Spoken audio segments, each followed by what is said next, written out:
From the moment you boot up BioShock, you can feel the story grab hold of you. A plane crashes at sea, a mysterious lighthouse, a sprawling city beneath the ocean. Hooking the player from the first touch without overwhelming him with convoluted RPG mechanics was key to the success of the game and the skillful ramping up of BioShock's legendary gameplay.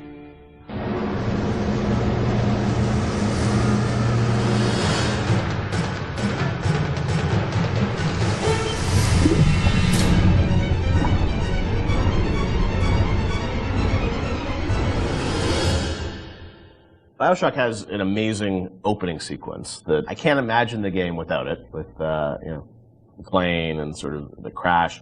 But I understand that didn't come online until like the very end of development. Sean, is that true? We had a couple of really depressing playtests. We had built all these systems. We thought we were doing a good job of like giving basically people a playground to play with and things to do. And when we had a playtest, we didn't realize how bad of a job we were doing in exposing those systems to the player, because we were so in these systems and in our own heads, we had no idea that we just weren't facing them towards the player at all.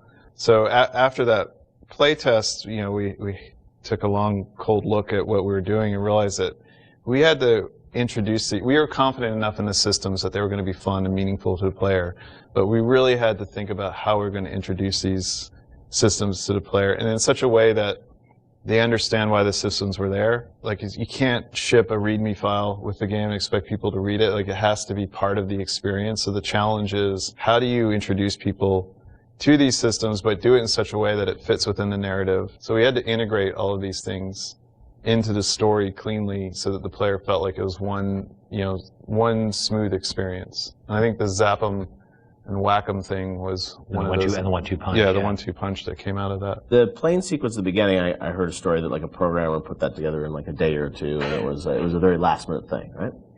So we had done a focus test, and we had it was one of the most depressing experiences of my life, because we were very close to being finished, and it was basically giving people what essentially became the demo, and people played it, and it was in Boston, and we were sort of behind these glass windows, all these sort of Boston guys, like, this is a wicked piece of shit. They hated it, and they were making fun of it, and they were saying, it's like watching some guys from Guys and Dolls beating each other up, and it's the stupidest thing they've ever seen. And we thought we were in pretty good shape at that point. And I remember the focus test guy was like sort of like a doctor giving me the bad news. Right. Sorry, Ken, you better get your affairs in order. Right. And we all came into work the next day, and we were like, what are we going to do? And we're all pretty depressed. But I think we started talking. And as we talked, we started thinking about, what are they saying to us? What are these people saying to us? We think there's something there. How are they missing it? And we decided that maybe they didn't understand who they were and who their role in the world, as a character, who their role in the world was, because the game at that point started with you in the ocean, floating in the ocean after the plane crash.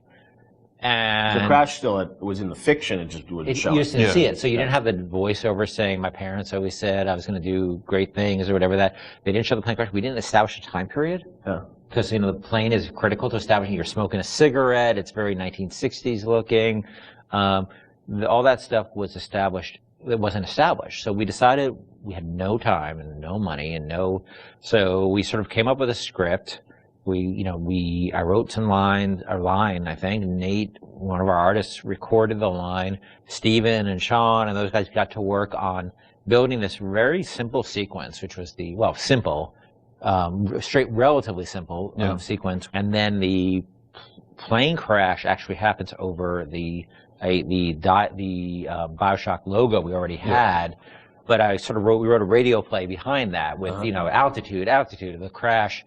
And that, I think, set the emotional, and the people screaming in terror on the plane crash, that set the emotional tenor much better and explained who the player was. And all of a sudden, we released, then I think the next real encounter we had was people playing the demo, public encounter, and all of a sudden it was a very different experience. No, I remember even back in the day, I think we did a thing on TV where you kind of talked about it. It was like that night, and I remember that night, like people on the forums were just like going nuts. And even though the game had a lot of press attention, when people finally got to play it and go through that sequence, I just remember there was this mass sort of excitement around it. And then the game shipped only a few weeks after that, right? Or a month after that? A week later, or a few days later. It's amazing, like, now to hear that, like, literally, like, a month before the game came out, like, the playing sequence came online or something. I mean, it was that late. Right? No, yeah, well, we still had to go through certification and all that. Yeah, so it's like within, It wasn't far. It wasn't far. It was really last minute. And it was one of those things where, like, you really shouldn't be putting in content that late. Yeah. But we felt that we were so close to having something good that we just rolled the dice on it, and we worked really hard on it. Like we worked really hard. I remember how much time I spent on just that recorded of altitude. I could still hear the different version of that in my head because we spent so much time on that stuff. And these guys were working on getting the animations right and the scene was shot in engine, but we decided to pre-render it so that we had to do less QA on it. Right. It wasn't going to be some like weird streaming error or crash error. Wow. It was just like, we're just going to show the video. Yeah.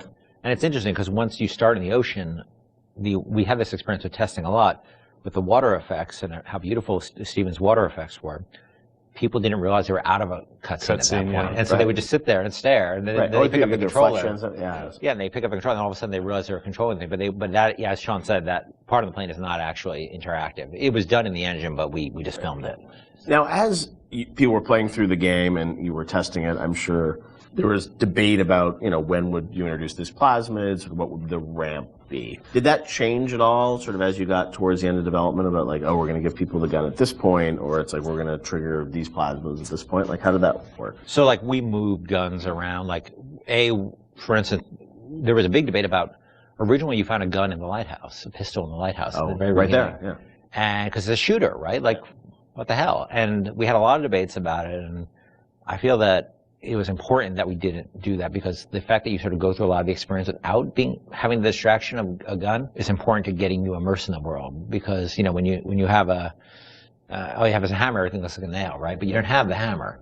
So you just sort of had to take in the world and have that feeling of fear. And, like, I know when you saw that splicer bounding around on the ceiling, that you couldn't do anything about it. And that had even though that's those are those moments, right? Like, I remember when I played Unreal for the first time, where it's like you're trapped and there's a monster and you can't do it, and the lights go out. It's like that's the moment with the splicer where you're like, I want to do something but I can't. And that evokes an emotion.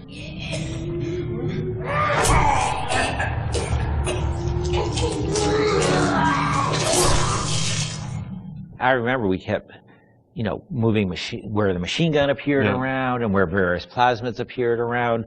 It was a real. It's a real fine-tuning process. Yeah, and it gave us an opportunity, like especially with the shotgun, to really present the weapons, like put some space between them.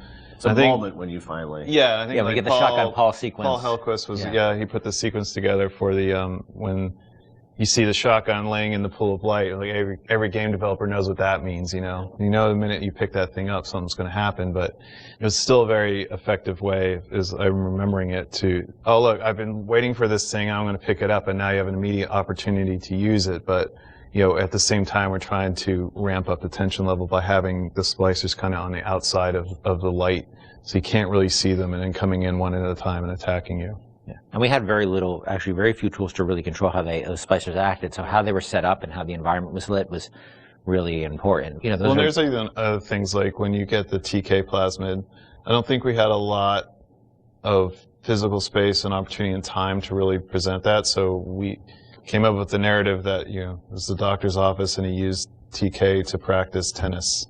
And we had the turret in there that threw tennis balls at you.